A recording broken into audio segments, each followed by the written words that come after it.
राख वाली कन्या कौन थी? किसी गांव में एक औरत रहती थी। उसके एक साथ 4 कन्याएं जन्मी। उस गांव के लोग अंधविश्वासी थे।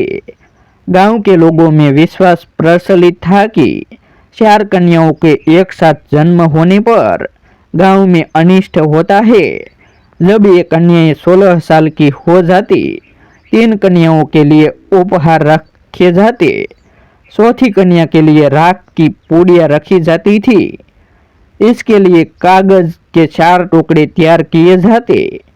3 टुकड़ों में उपहारों का नाम तथा चौथे टुकड़े में राख लिखा जाता। एक एक कर कन्याओं से आंखें बंद कर कागज की पर्ची उठाने को कहा जाता। कागज की पर्ची में लिखा उपहार कन्याओं को दिया जाता। जिस कन्या के नाम राख लिखी पर्ची आती, उसे सर फूकी राख वाली कन्या कहा जाता। उसे भाग्यहीन माना जाता। जब उस औरत की कन्याएं 16 वर्ष की हो गई तो परंपरा के अनुसार 4 कागज की पर्चियां तैयार की गई। एक पर्ची में मोती की माला, दूसरी में चांदी के फूलों का हार तथा तीसरी में सोने का शेष फूल लिखा गया। चौथी पर्ची में राख लिखा गया था। बारी बारी से आंखें बंद कर चारों बहनों ने पर्चियां उठाई। एक बहन के भाग्य में मोती की माला, दूसरी के भाग्य में चांदी के फूलों का हार तथा तीसरी के भाग्य में सोने का शेष फूल आया। चौथी बहन के भाग्य में राख वाली पर्ची आई। उसे सर फूकी कन्या घोषित किया गया। चौथी बहन के सर फूकी घोषित होने के बाद 3 बहनें अपने को श्रेष्ठ समझने लगी। वे तीनों सर फूकी कन्या को बात बात पर निशा दिखाती रहती। एक बार उन कन्याओं की मां ने चारों बेटियों से कहा, बेटियों जंगल में घास लाने जाओ। चारों बहनें घास लेने जंगल चली गई। सर फूकी बहन तीनों के पीछे पीछे जंगल चली गई। उसे जंगल में भूख लगी। उसने किनगोड़ की झाड़ी से एक टहनी तोड़ी और खाने लगी। उसकी बहनों ने उसे देखकर धमकाया, तुम भाग्यहीन कन्या हो, किनगोड़ की यह टहनी हमें दो, हम खाएंगे किनगोड़। सर फूकी बहन कुछ कहती, इससे पहले ही उन्होंने किनगोड़ की टहनी उसके हाथ से छीन ली। जब तीनों बहनें किनगोड़ खाने लगी तो उन्होंने देखा सारे किनगोड़ में कीड़े पड़ गए थे। उन्होंने किनगोड़ की टहनी फेंक दी। वह टहनी सर फूकी कन्या ने उठा दी। उसके हाथ में पकड़ते ही किसी भी किनगोड़ में कीड़ा नहीं दिखाई दिया। उसने खूब किनगोड़ खाए।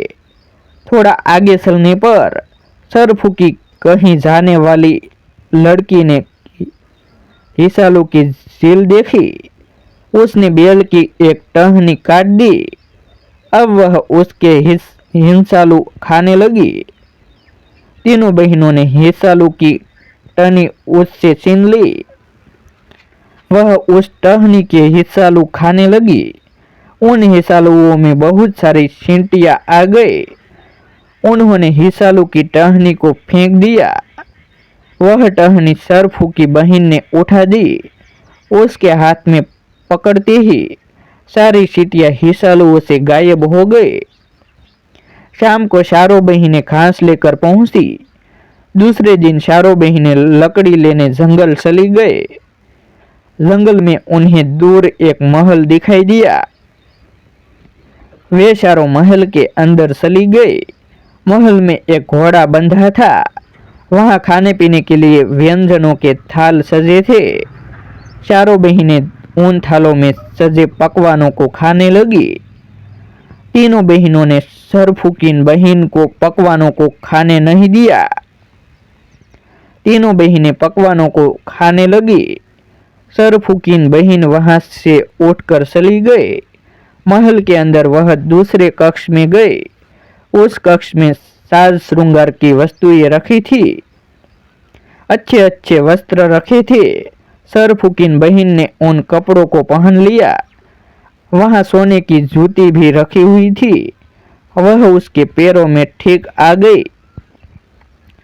सरफुकी बहन श्रृंगार कक्ष से बाहर आई तो उसने आगे एक विशाल सभागार देखा।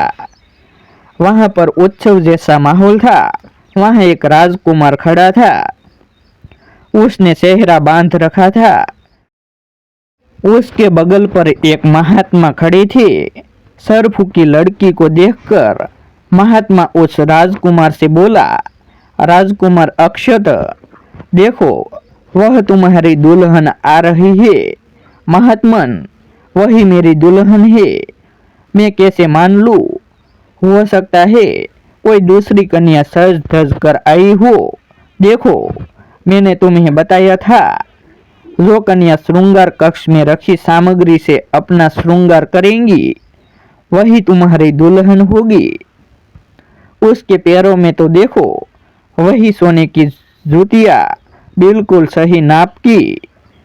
महात्मा ने राजकुमार अक्षत को बताया। महात्मा ने सरफुकी कन्या को फूलों की माला देते हुए कहा, बेटी, तुम ही अक्षत की दुल्हन हो, दूल्हे के गले में माला डाल दो। सरफुकी कन्या ने अक्षत के गले में माला डाल दी। थोड़ी देर में उसकी तीनों बहनें भी वहां पहुंच गए। उनकी शादी राजकुमार के नौकरों से हो गई। ऐसे ही नई नई वीडियो देखने के लिए हमारे YouTube चैनल सब्सक्राइब करें, वीडियो को लाइक करें और शेयर करें। फिर मिलते हैं एक नई स्टोरी के साथ।